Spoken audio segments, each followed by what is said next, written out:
എല്ലാവർക്കും നമസ്കാരം. ഇന്ന് നമുക്ക് കൊടുങ്ങല്ലൂർ അമ്മയെ കാണാൻ പോയാലോ?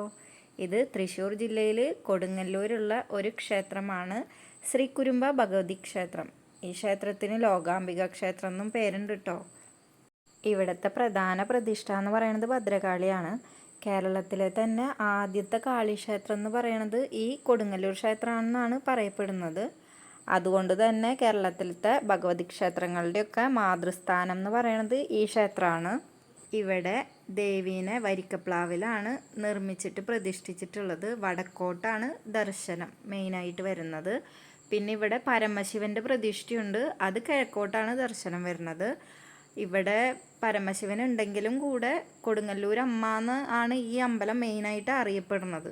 ഭഗവതിയുടെ പ്രതിഷ്ഠയ്ക്ക് 6 അടിയോളം ഉയരമുണ്ട്. പീഠത്തോടു കൂടെ 6 അടിയോളം ഉയരമുണ്ട്. ഇവിടെ പിന്നെ ക്ഷേത്രപാലകൻ്റെ പ്രതിഷ്ഠയുണ്ട്, അത് 12 അടിയോളം ഉയരമുണ്ട് ആ പ്രതിഷ്ഠയ്ക്ക്. അതിൻ്റെ ഫ്രണ്ടിലായിട്ടാണ് മുട്ടിറക്കാനുള്ള നാളികേരമൊക്കെ ഉടയ്ക്കണത്. പിന്നെയുള്ളതാണ് തവിട് മുത്തീരെ പ്രതിഷ്ഠ. അവിടെ എന്ന് വെച്ച് കഴിഞ്ഞാൽ തവിട് കൊണ്ട് ഉഴിഞ്ഞിടുന്നതാണ് അവിടുത്തെ പ്രധാനപ്പെട്ട വഴിപാട്. പിന്നെ വസൂരിമാല എന്ന് പറഞ്ഞിട്ട് വേറൊരു ഉപപ്രതിഷ്ഠയും കൂടി ഉണ്ട്. അവിടെ മഞ്ഞൾപ്പൊടി കൊണ്ട് ഉള്ള വഴിപാടാണ്. അവിടെ മൊത്തം ആ വിഗ്രഹത്തിൻ്റെ അടുത്തൊക്കെ ഫുള്ള് മഞ്ഞൾപ്പൊടി ആയിരിക്കും. പിന്നെ അതുപോലെ തന്നെ കുരുമുളകും മഞ്ഞൾപ്പൊടിയാണ് അവിടുത്തെ മെയിനായിട്ടുള്ള വഴിപാട്. കേരളത്തിലെ ഒരു പ്രധാനപ്പെട്ട തീർത്ഥാടന ക്ഷേത്രമാണ് കേട്ടോ ഇത്. ഇവിടുത്തെ മെയിനായിട്ടുള്ള ഉത്സവങ്ങളെന്ന് പറയണത് കൊടുങ്ങല്ലൂർ ഭരണിയും പിന്നെ താലപ്പൊലിയും നവരാത്രിയൊക്കെയാണ്. അതിൽ തന്നെ മെയിനായിട്ടുള്ള ഉത്സവം എന്ന് പറയുന്നത് ഭരണിയാണ്. ഈ ഭരണി കൊടുങ്ങല്ലൂർ ഭരണി എന്നാണ് അറിയപ്പെടുന്നത്. ഇത് ഭദ്രകാളിയും ദാരികനും തമ്മിലുള്ള യുദ്ധമാണ് ഈ ഒരു ആഘോഷത്തിൻ്റെ അടിസ്ഥാനം എന്നാണ് വിശ്വാസം. ഈ ഉത്സവത്തിന് പല ദേശത്തു നിന്നുള്ള ആൾക്കാരൊക്കെ വരും. മെയിനായിട്ട് വടക്കൻ ജില്ലകളിൽ നിന്നുള്ള ആൾക്കാരാണ് വരുന്നത്. നല്ല തിരക്കായിരിക്കും ആ സമയങ്ങളിലൊക്കെ. എല്ലാവരും വ്രതമൊക്കെ എടുത്തിട്ടാണ് വന്നിട്ട് തുള്ളണതൊക്കെ കാണാം. കുറേ ചെറിയ പിള്ളേരടക്കം ചെറിയ പെൺകുട്ടികളൊക്കെ തുള്ളണത് കാണാം. ഈ ഭരണിക്കുള്ള മെയിനായിട്ടുള്ള ചടങ്ങ് എന്ന് പറയണത് ഈ അശ്വതി കാവ് തീണ്ടലും കോഴിക്കല്ല് മൂടലൊക്കെയാണ്. ആ ദിവസങ്ങളിലൊക്കെയാണ് അവിടെ തിരക്ക് കൂടുതൽ. അതാണ് ആ അമ്പലത്തിൽ ഭരണിക്കുള്ള പ്രധാന ചടങ്ങുകൾ. ഇത് കുംഭമാസത്തിലെ ഭരണിക്കാണ് അവിടെ കൊടിയേറ്റം ഉണ്ടാവുക. അന്ന് മുതൽ മീനമാസത്തിലെ ഭരണി വരെയാണ് അവിടെ ആഘോഷം ഉണ്ടാവുക. ഇവിടെ ഭരണിക്ക് ഓരോ ദേശത്തു നിന്ന് വരുന്നവർക്കും അവരുടേതായ ആൽത്തറകളൊക്കെ ഉണ്ട് കേട്ടോ. അതിന് അവകാശത്തറകളെന്നാണ് പറയണത്. അവിടെ അവരല്ലാണ്ട് വേറെ ആൾക്കാരൊന്നും ആ സമയങ്ങളിൽ ഇരിക്കാൻ അവർ സമ്മതിക്കില്ല. പിന്നത്തെ മെയിനായിട്ടുള്ള ഒരു ഉത്സവം എന്ന് പറയുന്നത് താലപ്പൊലിയാണ്. അത് മകരമാസത്തിലാണ്. മകരം 1 മുതൽ 4 ദിവസം വരെയാണ് താലപ്പൊലി ഉണ്ടാവുക. അതിനവിടെ ആനേനെയൊക്കെ എഴുന്നള്ളിക്കും. ഞങ്ങൾ ഇപ്പോൾ അമ്പലത്തിലേക്ക് പോയപ്പോൾ നല്ല തിരക്കായിരുന്നു. ഉള്ളിലേക്ക് കയറാൻ വേണ്ടിയിട്ട് ഭയങ്കര വലിയ ക്യൂ ആയിരുന്നു. ഇത് കർക്കിടക മാസമായ കാരണമാണെന്ന് തോന്നുന്നുണ്ട് ഇത്രയും തിരക്ക് ഇവിടെ. പിന്നെ ഞായറാഴ്ചയും കൂടിയായിരുന്നു ഞങ്ങൾ പോയത്. അത് കാരണം നല്ല തിരക്കായിരുന്നു ഉള്ളിലേക്ക് കയറാൻ വേണ്ടിയിട്ട്. അമ്പലത്തിൽ വന്നിട്ടുള്ള ഒരുവിധം ആൾക്കാരുടെ കയ്യിലൊക്കെ വാളും ചിലമ്പും വഴിപാട് സമർപ്പിക്കാൻ വേണ്ടിയിട്ട് ഒരുവിധം എല്ലാവരുടെ കയ്യിലും ഉണ്ടായിരുന്നു. ഇത്രയും അധികം തിരക്ക് കണ്ടിട്ടില്ല ഇവിടെ. ഉള്ളിലേക്ക് കയറാൻ വേണ്ടിയിട്ടാണ് തിരക്ക്. അമ്പലത്തിൽ മൊത്തത്തിൽ നോക്കുമ്പോൾ അങ്ങനെ തിരക്കില്ല. പക്ഷെ ഉള്ളിലേക്ക് കയറാനുള്ള ക്യൂ അമ്പലത്തിന് ചുറ്റിട്ടിട്ട് അപ്പുറത്തെ സൈഡിൽ കൂടി വളഞ്ഞ് വന്നിട്ടുണ്ടായിരുന്നു. അത്രയും തിരക്കായിരുന്നു അമ്പലത്തിലേക്ക് ഉള്ളിൽ കയറാൻ വേണ്ടിയിട്ട്. ഇവിടുത്തെ മെയിനായിട്ടുള്ള ഒരു വഴിപാടാണ് കേട്ടോ വെടി വഴിപാട് എപ്പോഴും പൊട്ടണുണ്ടായിരുന്നു അവിടെ.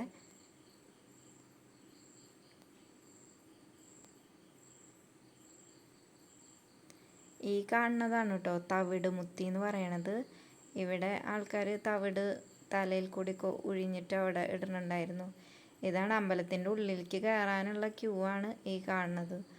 അമ്പലത്തിൻ്റെ അപ്പുറത്തെ സൈഡിൽ കൂടെ വളഞ്ഞ് വന്നിട്ടാണ് ഈ ക്യൂ നിൽക്കണത്.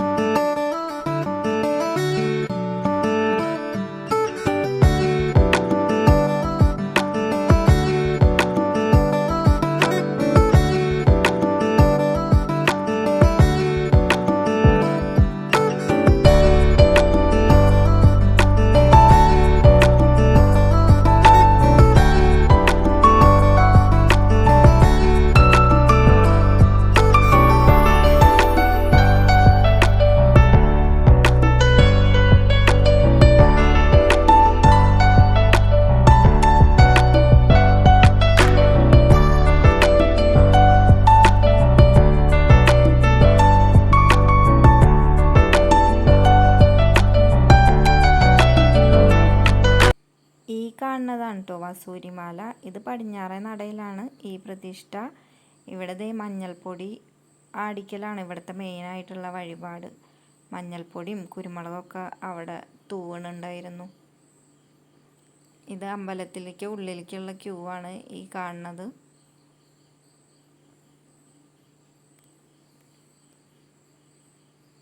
ക്യൂ നിൽക്കണ എല്ലാവരുടെ കയ്യിലും വഴിപാട് ചെയ്യാനുള്ള ഓരോ പട്ടും കാര്യങ്ങളൊക്കെ ആയിട്ട് വാളും ഒക്കെ ഉണ്ടായിരുന്നു.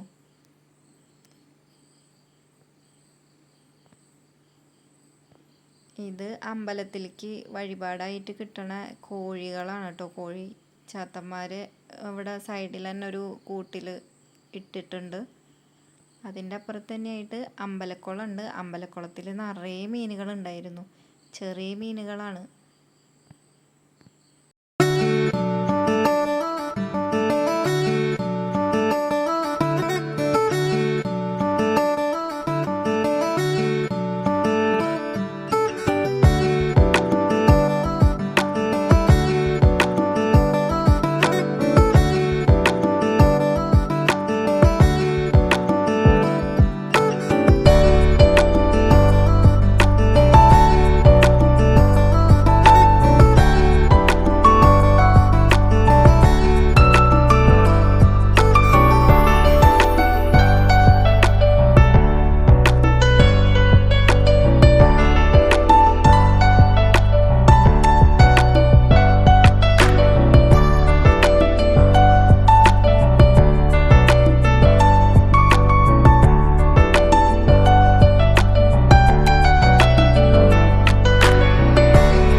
കർക്കിടക മാസമായ കാരണം ഇവിടെ നവരാത്രി മണ്ഡപത്തിൽ രാമായണമൊക്കെ വായിക്കുന്നുണ്ടായിരുന്നു കേട്ടോ.